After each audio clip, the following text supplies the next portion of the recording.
just doing it all on your own. Even though I don't have kids, I'm just here taking care of myself. It's hard as fuck. It's lonely. And there's nothing more that I want to share life again with someone that will like be there for me and appreciate me and value me, all parts of me. So, sorry. No, it's fine. Thank you for being honest. A lot of women would not admit that. They would not. They would say, I'm strong and independent, and they'll fight it to the grave. And thank you for being honest and vulnerable. You know, and I have an opinion on this, a take on this, which I'll give you guys some factual data after. But what's your take on that? You talking to Mike, please? Yeah.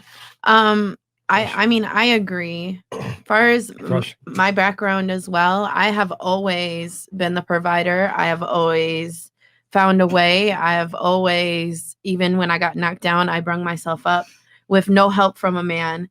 So my perspective is a little bit different. Like I said, like I can be very submissive. I talk to alphas, you know, but I just wouldn't be able to go to that other side because I'm not ready to give all of my trust into somebody because I've never been able to. Mm-hmm.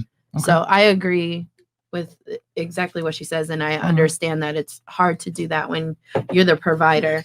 But I also know that in the end, yes, of course, I would love a man to be able to play that role. And I know that I'm not meant to do all this by myself. So, yeah, I agree. And guys, I want to say one thing, man. Like, you understand, right? Imagine your whole life you've been lied to about how things in life are supposed to go. Yeah. And you find out later on that like it's all been a lie. Yeah. You're not gonna be like, oh, I can just change automatically. You're gonna be like, fuck. Think of the RP rage from a female perspective. Yeah. Literally, like females now are being told you can be this person independent, but in reality, they just want to have family. Yeah. And now it's kind of like, what do they do? Yep. It's sometimes it's too late. Yep. All right. So what's your take on it? Agree, disagree? Okay. So with that, I do agree with her due to the fact that I see it from two standpoints. I see it in the relationship. Well, I'll start with the other standpoint first. I see it within a business standpoint. You know, if you're handling a business, you know, and you're trying to do everything yourself, it's going to be very stressful for you. It's just going to make everything harder as opposed to you having a team or having somebody with you that's going to help you out with everything. It'll make your ride very much smoother. And it same thing with the relationship. I mean, well, with, you know, either being by yourself or being in a relationship. Yeah, you could try to do everything by yourself, but, you know, it's much easier to have somebody with you, you know, to take on, let's say, the bills or whatever else may come with it.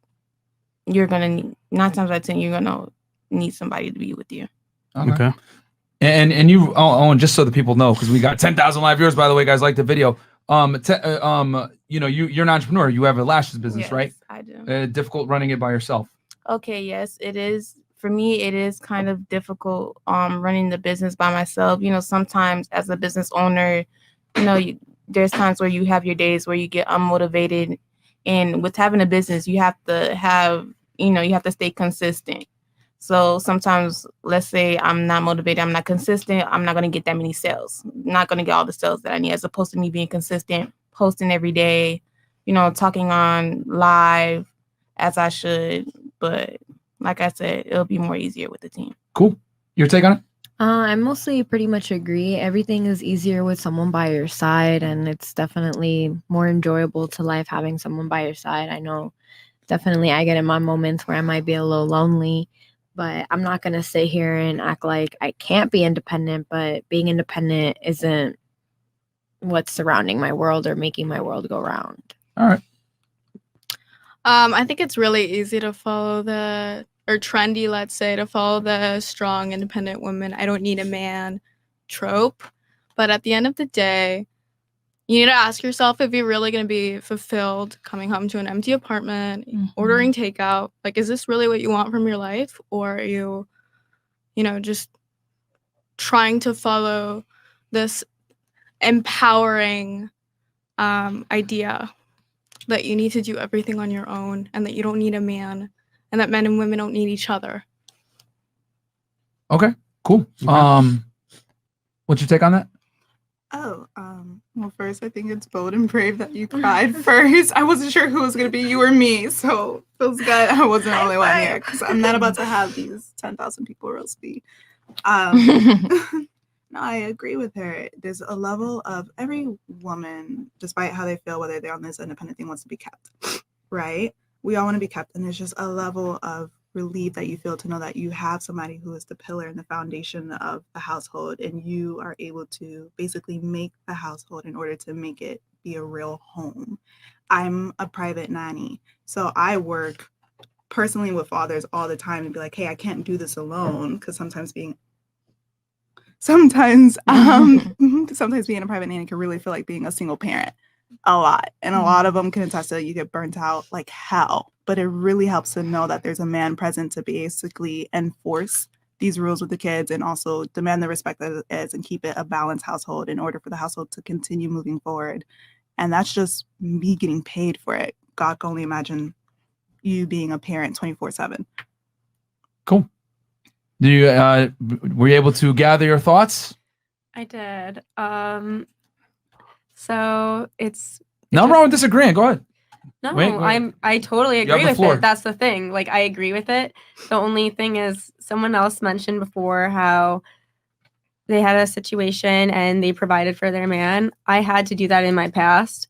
And then after a certain amount of time, they weren't even trying. And like that's what hurt me at the end of the day. Like they didn't try for so long and I was providing. I had the apartment, they were staying there. And it was like, what are you doing? Like, you're taking advantage of me and like I'm getting like everything for you. Like I'm getting food, I'm getting the apartment, like you're playing video games, like, and you're not even going out and trying to get a job. And this is, I'm only 24 now. Like this is only a few years ago and it hurt. It hurt like cause I'm the one out there like trying and working so hard. I wanted them to like be like, hey, I just came home from work. Like, let's do this, let's do that. And not I come home from work and I'm like, oh, you didn't even try to do anything. You didn't even cook. Like I'm the one coming home. Like you didn't even cook. Like, like at that point, like the roles were reversed. I felt that and I didn't want that. I would rather it be the other way. I have a question though. Go for it. Who chose the guy? Like you mean like I chose the guy or like he chose me? As in like, okay, if you find out who he was, why'd you like tolerate it for so long? It changed. Yeah. It changed going in like about 6 months to a year in, it changed completely. Like he was not like that and then changed. That's how it usually goes. You already have feelings, And he right? also like when I like you said before, you like girls when they go out a certain way and they're not dressed like that. He changed like the way like I went out. He made me only wear certain clothes, and then he only made me hang out with certain friends. Like it was like very weird. Like to me, that was weird. Like it changed after a certain time. It didn't happen in the beginning of the relationship. It happened after like 6 months into a year, and I was like, "What is going on?" You weren't okay with it. It was like it was a complete flip. I Like bet- if I went into it knowing what it was going to be, I've been okay with it. Like because like that's how the beginning and like the stand of the relationship started. It happened midway through, and I was like, "What is going on here?" Well, I don't agree with him changing midway because obviously from the beginning you should know what time it is. Like, all right, this is who I am. This is what I'm about. These are my standards. But for him to change midway, that's kind of. It was super weird. Just out of curiosity, did he change midway as he was losing his job and you started to support him? No, after 6 months of me supporting, he was like completely switching because like I was still doing what I was doing. Oh, so you were in the breadwinner role and he tried to dictate terms with you. Yeah, but I didn't mind for a certain, like, I liked him saying, like, I want you to do this, I want you to do that. Mhm. After so much time going into it, he was like, oh no, like, I need to, like, regain that role, is Interesting. kind of what it came down to. Okay, fair enough. Okay. Me? Yeah. I not gonna add to the conversation because I really do agree with a lot of what the girls said. Okay. Gave me. So Okay. I'm just gonna leave You it don't at have that. you don't have